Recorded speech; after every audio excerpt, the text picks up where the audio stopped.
Ini bukti bahwa kita pun tak tahu siapa kita. Dan ini yang paling penting saudaraku untuk dirimu. Hanya satu yang membuat engkau tak mendapatkan ampunan Rabbmu, yaitu ini yang hilang saudaraku. Dari dadaku dan dadamu bertahun-tahun.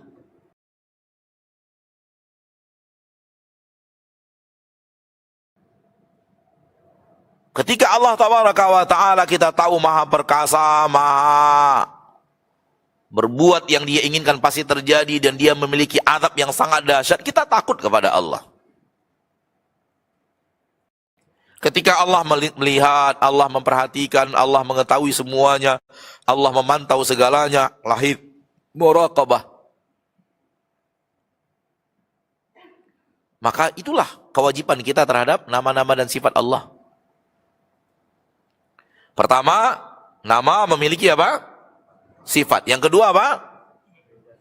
Sifat itu beda dengan sifat makhluk, beda. Maka perkasanya Allah dengan perkasanya makhluk beda, beda jauh. Yang Allah dengan penuh dengan kesempurnaan, makhluk penuh dengan kelemahan. Maka hal yang sama, Allah melihat, Sami'. Nama Allah Sami', berarti di dalamnya ada sifat melihat. Mendengar, maaf, Sami' mendengar. Ada sifat, satu kita yakini ada sifat, di dalamnya sifat apa? Mendengar, melihat. Dan Sami' apa? Mendengar. Berarti Allah punya sifat apa? Mendengar. Sifat Allah mendengar tak sama dengan sifat makhluk. Allah mendengar semuanya, makhluk mendengar terbatas. Maka poin yang kedua yaitu jangan samakan antara sifat Allah dengan sifat, walau sama penyebutan tapi beda. Melihat, Al-Basir, Allah Basir, melihat. Berarti nama Allah Basir. Ada 3 keyakinan dalam nama Allah itu. Pertama, yakini Allah punya sifat apa? Melihat. 2, yakini melihat Allah tidak sama dengan melihat makhluk juga melihat. Al-Alim, berilmu. Al-Alim, berilmu. Maka nama Allah Alim. Ada 3 keyakinan di sana. Pertama, yakini bahwa Allah punya sifat berilmu. Ilmu Allah tak sama dengan ilmu makhluk. Ilmu Allah mencakup segala-galanya, ilmu makhluk sebatas yang di dia saja. Bahkan saking tak mengertinya makhluk, dia tak tahu dirinya sendiri. Kita tak tahu diri kita sendiri. Ah, Ustaz, masa iya? Iya, saya yakin itu. Ah, nggak benar. Saya tahu siapa diri saya. Oke, saya mau tanya kepadamu, berapa jumlah helai rambut yang ada di kepalamu? Ada yang sekarang tahu jumlah rambut di kepalanya sekarang ini, saya kasih semua harta yang ada di rekening, salah satu rekening saya. Jangan semuanya, saya nggak bisa. Saya tantang, ada yang di antara kita yang sekarang tahu jumlah rambut yang ada di kepalanya? Ya coba. Hah? Enggak, yang sekarang udah pernah ngitung. Mungkin aja ada yang pernah ngitung, atau minta bantukan orang, tolong hitungkan berapa jumlah rambut di kepala saya. Ini bukti bahwa kita pun tak tahu siapa kita.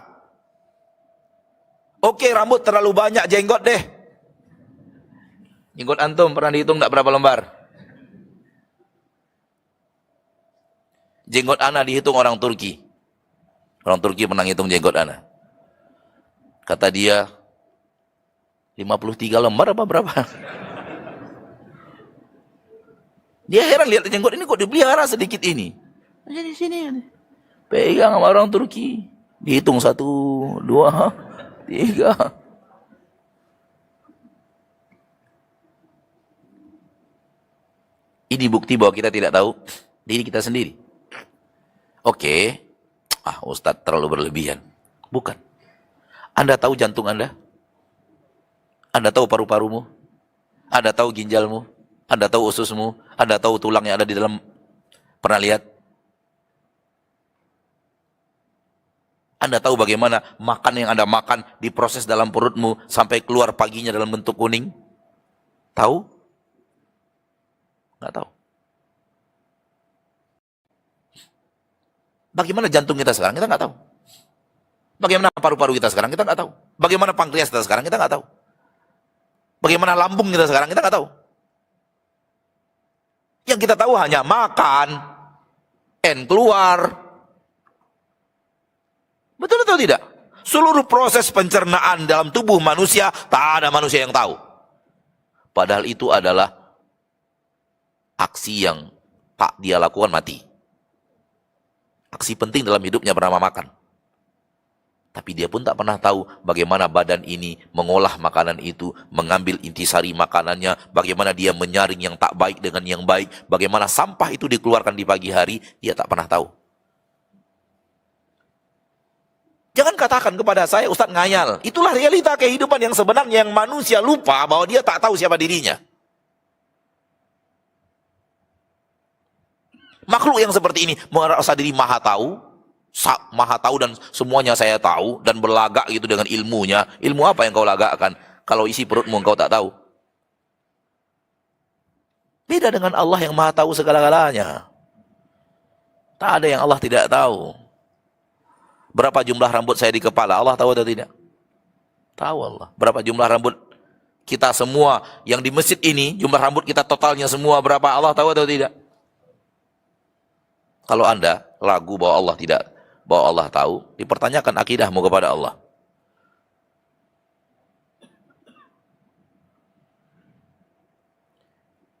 Baik, sudah dua ya. Yang ketiga, pertama, yakini bahwa nama itu mengandung apa? Sifat. Yang kedua, sifat Allah itu tak sama dengan sifat makhluk. Maka ketika Allah mengatakan Ali, Ali artinya tinggi, maka Allah punya sifat tinggi. Tingginya Allah tak sama dengan tingginya makhluk. Tinggi Allah nggak sama dengan tinggi. Allah itu tinggi, tapi nggak sama dengan tingginya makhluk. Nah, yang ketiga adalah engkau harus pandai beribadah kepada Allah pakai nama itu. Engkau harus pandai mendekatkan dirimu kepada Allah pakai nama dan sifat itu. Dan itu yang paling penting sebenarnya. Ini buah daripada belajar ilmu asma wa sifat. Buah dari belajar ilmu asma wa sifat, menghambakan diri kepada Allah, mendekatkan diri kepada Allah, karena kita tahu Allah dengan nama dan sifat Allah. Hambakan dirimu kepadanya melalui nama Allah yang kau pelajari dan sifat Allah yang ada pada nama itu. Atau sifat-sifat Allah yang tak ada nama. Ada lagi sifat Allah tak ada nama. Allah mencintai, Allah murka, Allah. Maka tak ada nama Allah murka. Tapi Allah murka. Ala kulli hal. Bahasannya bukan di situ sekarang. Bukan itu kaidah kita. Yang ketiga adalah beribadah kepada Allah menggunakan ilmu kita tentang nama dan sifat. Itu yang tadi yang dibahas oleh Syekh Abdul Razak. Ketika kita mengetahui Allah melihat, dan Allah melihat beda dengan melihatnya makhluk, karena Allah melihat segala-galanya. Yang ketiga yang paling penting, kita tak mau dilihat Allah berbuat maksiat. Kita tak mau mempertontonkan amal kita dilihat Allah yang salah-salah. Kita menjaga amal kita agar Allah tak lihat kita berbuat maksiat kepadanya. Dan ini yang paling penting saudaraku untuk dirimu. Ini wahai yang penting, wahai yang berbicara terhadap dirimu.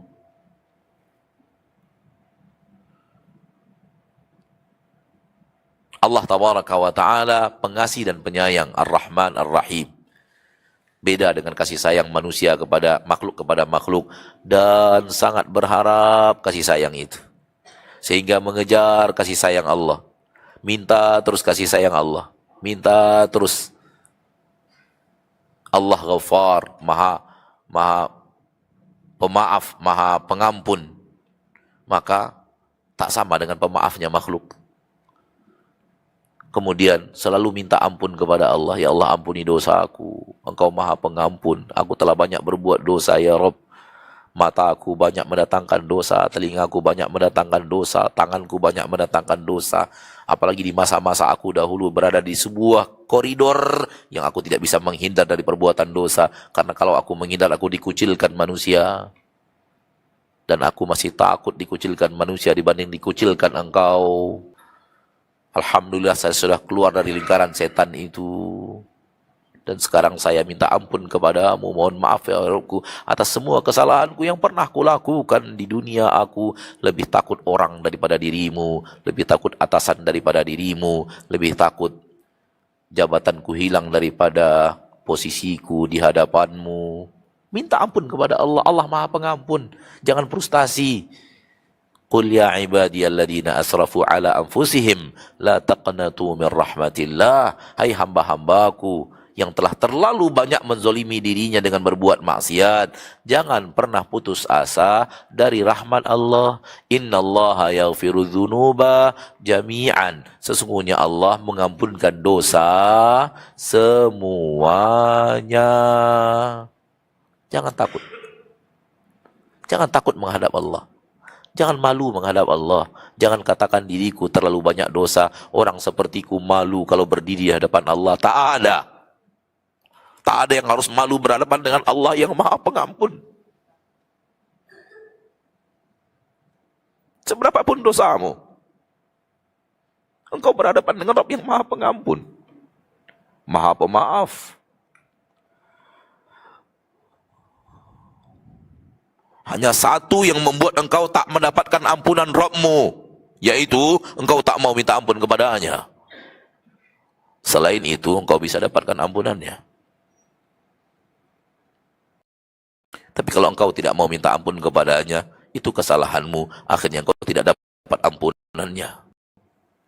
Tapi semua yang serius menghadap kepada Allah, minta pengampunan Allah, Allah pasti ampuni. Serius tapi. Seberapapun dosamu, sebanyak apapun kesalahan, sebanyak apapun biografi jahat yang pernah kita ukir dalam hidup kita, jahat kepada diri sendiri, jahat kepada orang tua, jahat kepada suami, jahat kepada anak, jahat kepada teman, jahat kepada klien, jahat kepada tetangga, jahat kepada... Jangan frustasi, jangan frustasi. Nama Allah Al-Ghaffar, nama Allah Al-Ghafur membawa harapan besar di dada seorang muslim dan mukmin. Allah pasti ampuni. Allah pasti ampuni, Allah pasti ampuni, karena Dia berkata, aku mengampunkan dosa semuanya. Itu dalam. Kalau kita pandai menyelami dalamnya. Dan tak ada arti kalau kita tak mengerti. Dan tak ada arti kalau kita tak menghayati dan mentadabburi pakai hati.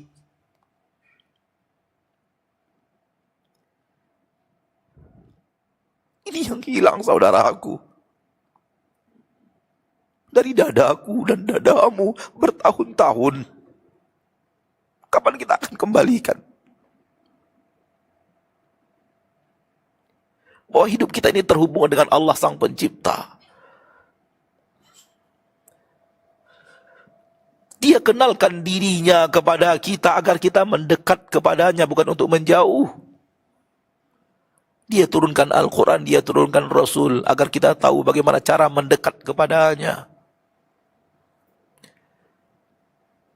Ada apa dengan diri kita tak mau mendekat kepada Allah? Lebih memilih mendekat kepada pemimpin-pemimpin dunia, orang-orang kaya dunia. Kurangkah kepemimpinan Allah di dalam hatimu? Kurangkah kaya ilahi dari hatimu? Kurang apa Allah?